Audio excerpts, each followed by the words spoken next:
Fala galerinha, beleza? Tranquilo? Professor Marcos com mais uma aula de Biologia 1 e hoje iremos trabalhar a molécula ATP e a primeira fase da respiração celular, que é a glicólise, beleza? Então pessoal, a molécula ATP é um nucleotídeo formado por 3 fósforos ligado a uma ribose, que é um carboidrato, um monossacarídeo, e ligada ainda a uma base nitrogenada adenina. Então, essa siglazinha ATP significa adenosina trifosfato. Significa que você tem 3 fósforos ligados à ribose, ligados a uma adenina. Beleza? A formação do ATP ocorre por meio do ADP, que é uma outra molécula semelhante a ela, mais o PI, que é o fosfato inorgânico. Essa reação de formação do ATP é uma reação endergônica, são aquelas reações que necessitam receber energia. E na formação do ATP são necessários 7,3 quilocalorias por mol. Perceba na imagem aí, no centro do slide, que nós temos essas ligações em destaque, avermelhada, entre os grupos fosfato. É aí, pessoal, que ficam a energia dos alimentos. Quando os alimentos são quebrados, a energia fica entre essas moléculas de fosfato. Eu falei na aula anterior que não tínhamos como estocar a energia, beleza?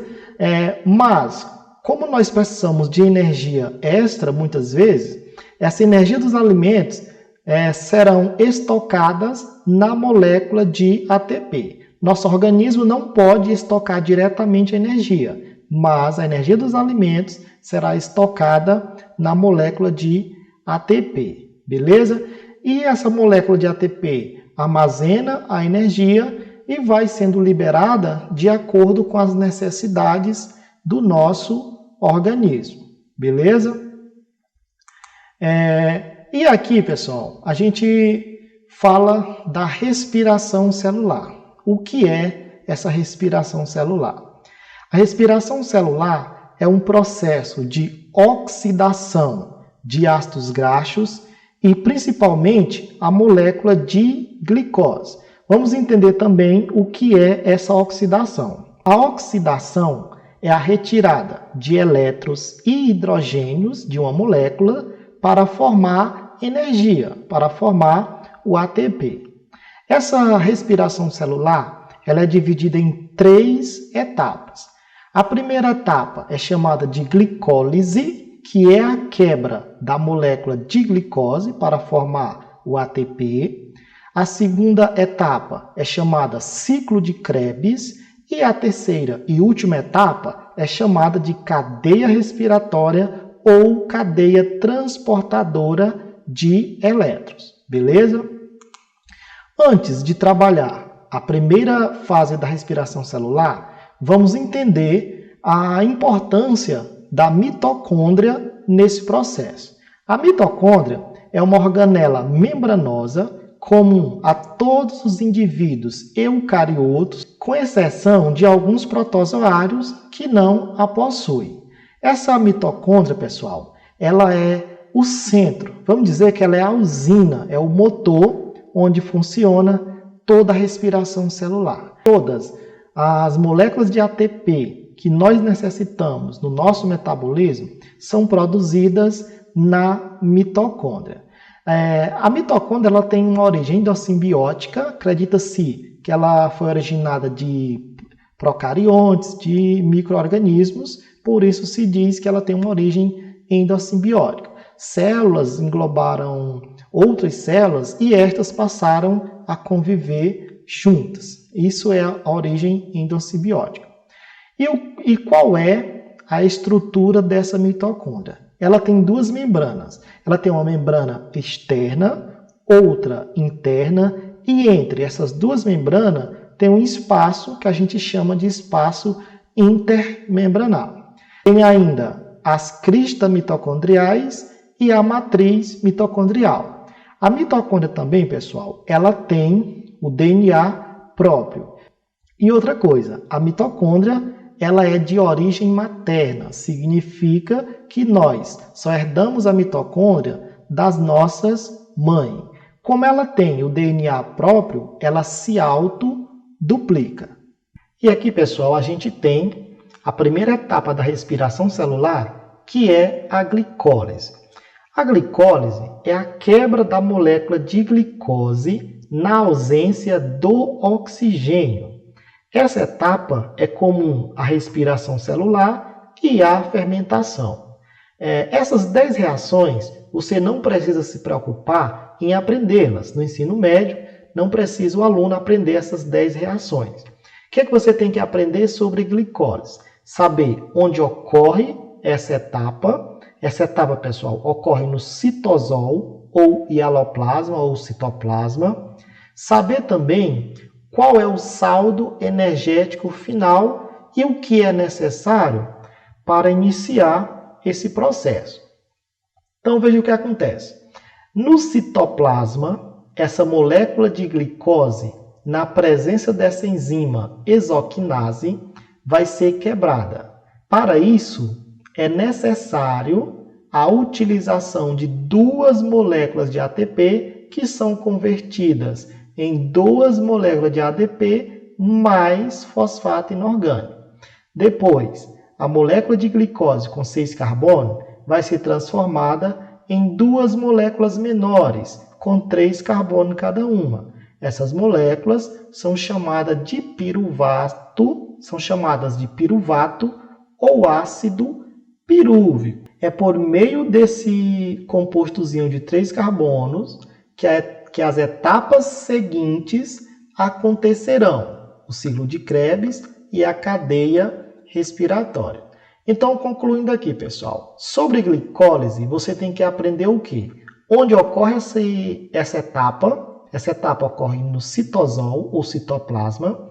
Saber que, para iniciar a quebra da molécula de glicose, que é chamada de oxidação, onde essa molécula de glicose vai perder elétrons e hidrogênio, esses elétrons e hidrogênios perdidos durante a quebra da glicose são carregados por NAD, que é a nicotinamida adenina dinucleotídeo. É um carregador de elétrons, beleza? O que mais? Quando a molécula de glicose é quebrada, serão produzidos 2 novos compostos, chamados piruvatos, com a metade da quantidade de carbonos da molécula de glicose. Se você fez as contas, perceba que a molécula de glicose tem 12 hidrogênios. E aqui no final, cada molécula de piruvato só tem 4 hidrogênios. Logo, nós só temos aqui 8 hidrogênios. Significa, pessoal,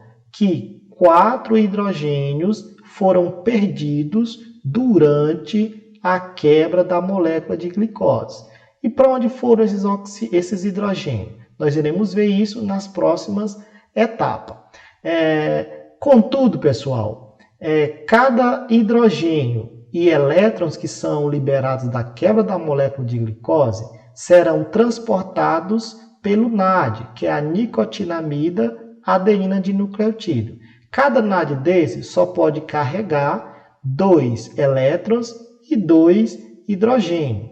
E como nós temos 4 hidrogênios livres para serem carregados, significa que serão necessários 2 moléculas de NAD para carregar esses 4 hidrogênios livres. Beleza, pessoal? Então, concluindo aqui, você tem que entender que a glicólise é a quebra da molécula de glicose para produzir ATP. Onde ocorre esse processo? No citoplasma, no hialoplasma das células. Saber também que essa etapa é comum à respiração e à fermentação. Saber que são gastos 2 moléculas de ATPs para iniciar o processo, são produzidas 4 e o saldo energético é apenas 2 ATPs e 2 piruvatos. Entendam, pessoal, que esses 2 ATPs de saldo é porque foram descontados os 2 ATPs que foram utilizados no início da reação. Beleza? Agora vamos ver uma sessãozinha de exercícios para concluir a nossa aula. Então, pessoal, e aqui para concluir nossa aula a gente tem uma sessãozinha de exercícios. A primeira questão fala o seguinte: o ATP atua como um tipo de moeda energética, ou seja, uma moeda de troca. As reações celulares, para acontecerem dentro do nosso organismo, precisam desse ATP.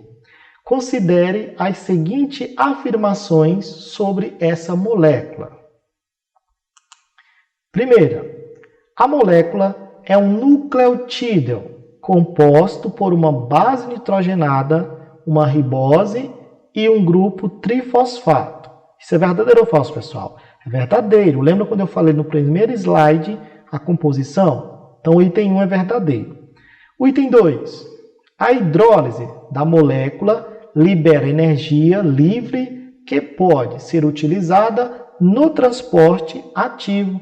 Sim, a hidrólise dessa molécula de ATP libera energia que vai ser usado nos processos metabólicos celulares.